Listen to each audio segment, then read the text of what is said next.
So what are you watching? I'm watching my story. Art 101 with Mr. Burgher.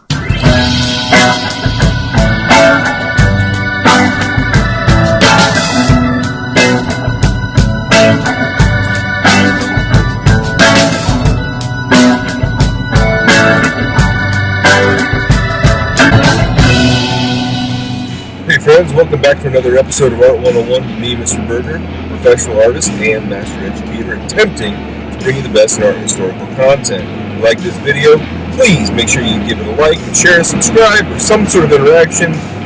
That goes a long way. Thank you very much. Have you ever seen anything so wonderful in your entire life? So today, I'm rolling through the old car wash and picked up a little bit of light reading on the way. This is an old National Geographic from 1991 talking about the Andrew Wyeth family. So I thought, what better thing to do than throw together a little bit of a video about this article and some other little tidbits on the Wyeth family. So let's dive into it today. Many contemporary artists use nature from rural America as a source of inspiration, but none quite like the Wyeth family. This family consists of multiple generations with multiple lines of lineage that have strayed into the path of the visual arts. The major tree trunk of that lineage is a father-son-grandson combination of Wyeths that is really influential in the art movement. That is N.C. Wyeth, his son Andrew Wyeth, and the grandson Jamie Wyeth. I can't even comprehend it. This core of the family has worked in and around the Pennsylvania, Maine area in northeastern United States. Let's start with the leader of the family, N.C. Wyeth. The patriarch of the family is N.C. Wyeth, who was very well known for his illustrations. He would create illustrations for 112 books including Treasure Island, Robin Hood, The Last of the Mohicans, and Robinson Crusoe. N.C. would provide his son with a great artistic foundation from the very start of life. He and a small group of others would homeschool Andrew from basically the very start. In fact, they say that he was a very advanced artist before he even knew how to read. Now, N.C. was the pupil of the artist Howard Pyle, who was also an American illustrator, as well as an author of adventure-type books for young people. He was a native of Delaware and would be an instructor in several institutions, including the Brandywine School, where he would come across N.C. Wyeth. That's a big 10-4! Professionally, N.C. Wyeth was a painter and illustrator, and he had very clear ideas about the two that could not be mixed. He would pass these ideas along to his sons and other family members that pursued the art traditions. He was the oldest of 4 children that would grow up in Needham, Massachusetts, becoming trained at the Massachusetts Normal Art School, the Eric Poppy School of Art, and as mentioned, the Brandywine Valley. His first commission as an illustrator would be Bucking Bronco for the Saturday Evening Post from February the 21st, 1903, and things would progress from that point. My father was a very robust, powerful painter, and his color and heavy pigment, very luscious, weighty. I was awfully different from him as a person and the way I painted.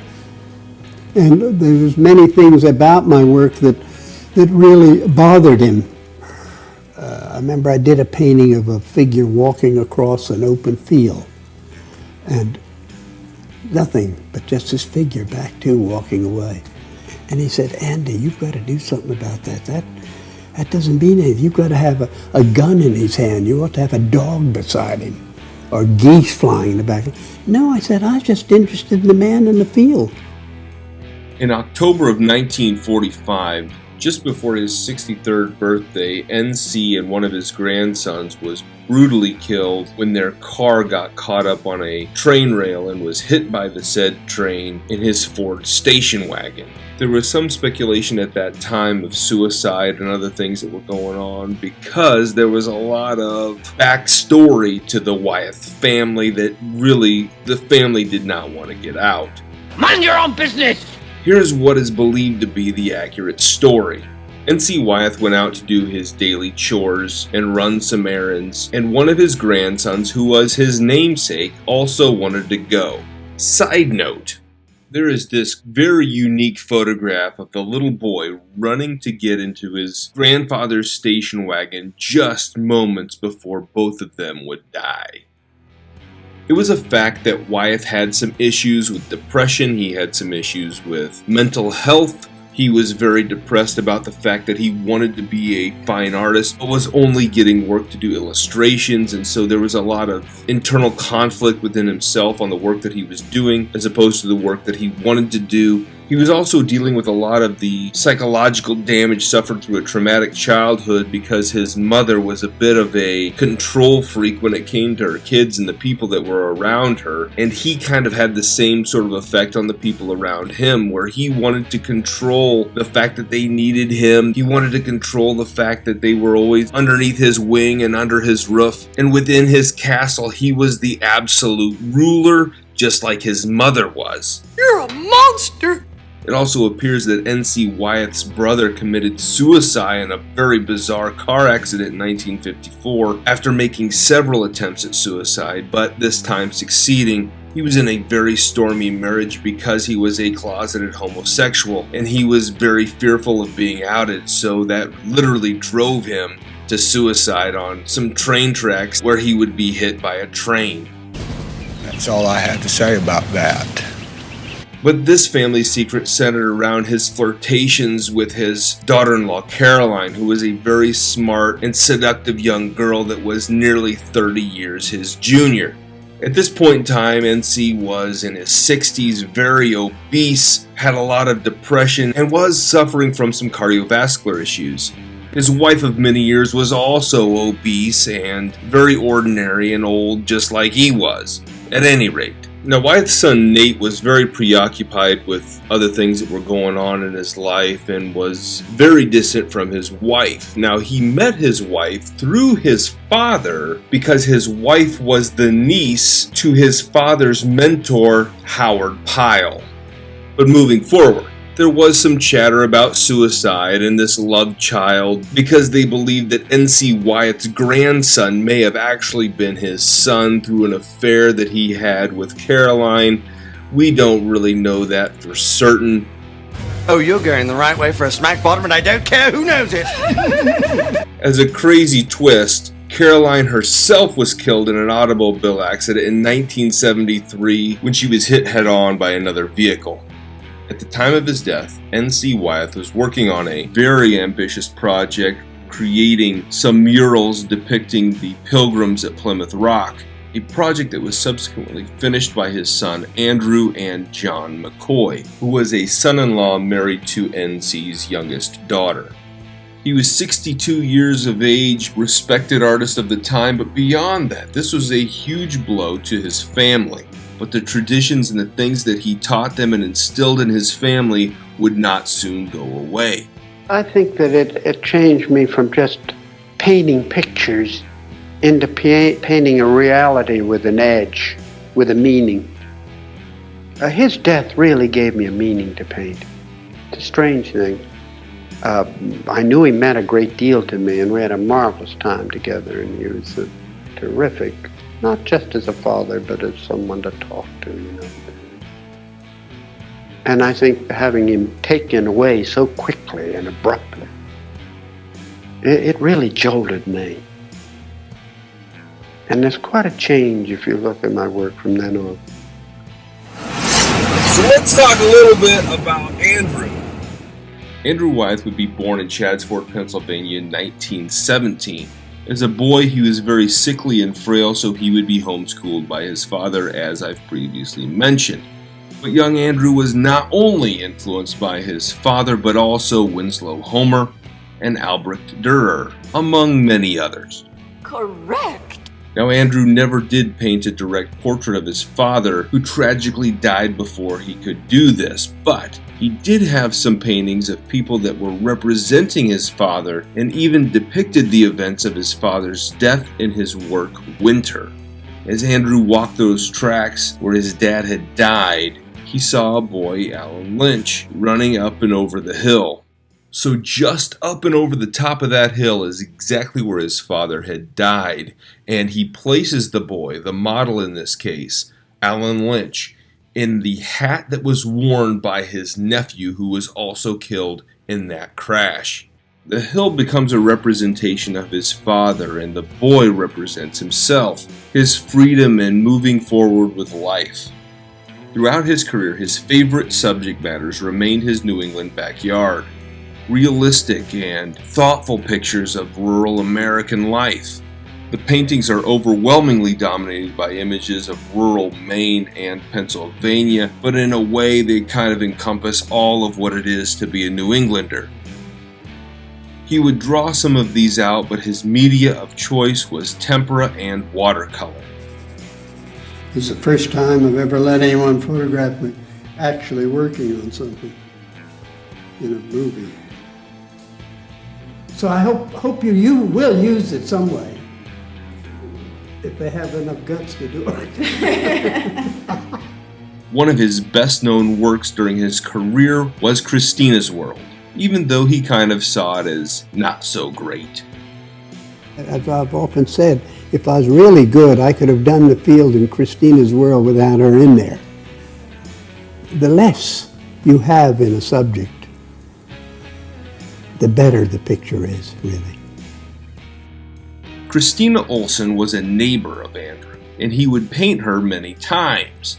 However, in this work, we see her sitting in the tall grass looking toward her home. Many people that see this work do not really grasp what's going on. I got one question for the graduating class of 1996. Why is she sitting in the grass? Christina had a disease called polio that crippled her ability to walk. We see her somewhat helplessly looking at home. For many, this is not a big deal, but for her, this was a sensation of helplessness. This was her reality. This was her world.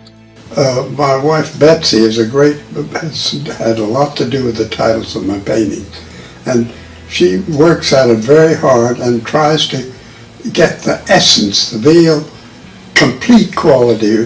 That's how it came about. So I said, what is she doing down in the field? Well, that's her world. And Betsy said, that's it, Christina's World. In 1986, Wyeth would release 246 artworks of various media that all depicted his married neighbor, Helga Tetstoff. Now, she was about 22 years younger than Wyeth, and he would use her as a model over and over and over. Well, I felt sorry for her that it all came about, and of course the way they misconstrued that it was a cooked up deal. I cooked it up to be able to paint her when no one knew about it, because I wanted to do this series of pictures free of any criticism. She would pose for me in any position I wanted, clothes on or clothes off, and I just wanted to do it. And I didn't want anyone to know about it, and the last person I wanted to know about it was my wife. As simple as that. The whole portfolio was a new set of works that were bought by a single collector for over $10 million. Andrew is very much respected by artists and collectors. In fact, his first prominent collector was Sir Winston Churchill himself. You daft prick. He would be awarded the Medal of Freedom by President Lyndon Johnson and painted the presidential portraits of Dwight D. Eisenhower. His paintings that were created in the 1960s that were valued at about $100,000 at that time are now valued in excess of $1 million each today. And he would continue to paint all the way to the end of his life when he passed away at the age of 92. It's excitement over life. You could wake up in the morning and you might feel tired and dead. Then something clicks. You see something out the window, or your imagination develops something, and all of a sudden all your soul energy comes to life. Now let's look at Jamie. Andrew's son, Jamie Wyeth, is also a very well-known and respected artist. Andrew would allow his son to quit school when he was only 11 years old so that he could pursue the path of becoming an artist like his father and his father before him. Help me to help you! Jamie became a professional artist at the age of 18 and would have his first one-man show in New York by the age of 20. At the age of 21, he would receive the commission to create a portrait of President Kennedy after his assassination. I was taken up with Kennedy as much as everybody was at that time. And then I realized I started doing this very sort of glorified portrait of President Kennedy. And then I felt the need to have life, so I did a lot of drawings of the two brothers, of Bob and Ted. His widow, Jackie, gave me all her films of him and so forth. So I always say it added up to maybe if I'd sat with him for 10 minutes, to at least to create a memory of a living person. I didn't want to just work from photographs, you know, and actually there's a portrait of Ted under the actual painting. I literally did him and then changed it into his brother. Just to have, I was so desperate, I didn't want it to look like a posthumous portrait. I don't have such a good memory since I drank my thermometer.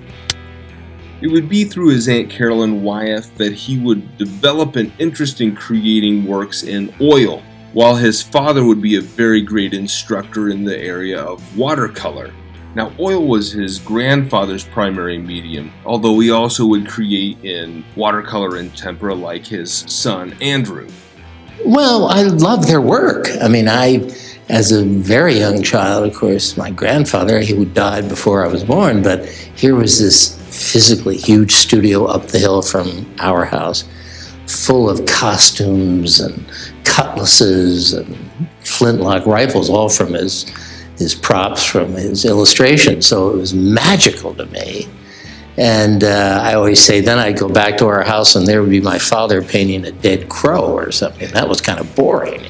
It was shortly after the death of my father, which was a huge sort of loss for me. We were equals together, friends, and he was a mentor, obviously. And so there was that. And then there was the image of Mohegan Island with the cliffs and the sea. And again, I had a dream of them, walking out to the cliffs in a huge storm with the sea coming in. And then seeing these two figures and then walking closer and closer and realizing, oh my God, it's my father and my grandfather. And then off to the side, there was Warhol watching. And, the sort of voyeur thing of Warhol. And, so all these, again, that's for painting. You create your own worlds. And as much as I base it on my life and experiences that I've had, it's terribly exciting because you can just create all that sort of thing. Through this work of Jamie Wyeth's, I really identify with the emotional baggage that is attached and embedded into it. You see his father and grandfather out on the cliff looking at the waves crashing in, a scene that was actually captured in real life just before N.C. Wyeth's death. In the background, you see his mentor of sorts, Andy Warhol, who he actually worked with in New York City. And walking just past the tree, you see one of his major influences, Winslow Homer, walking through the scene as well. What a powerful, beautiful piece, and a thoughtful piece of a memory within his own mind. Hey, thanks for watching. Hope you like that video as much as I like giving it to you. Have a great day. Get ready. Watch it loud.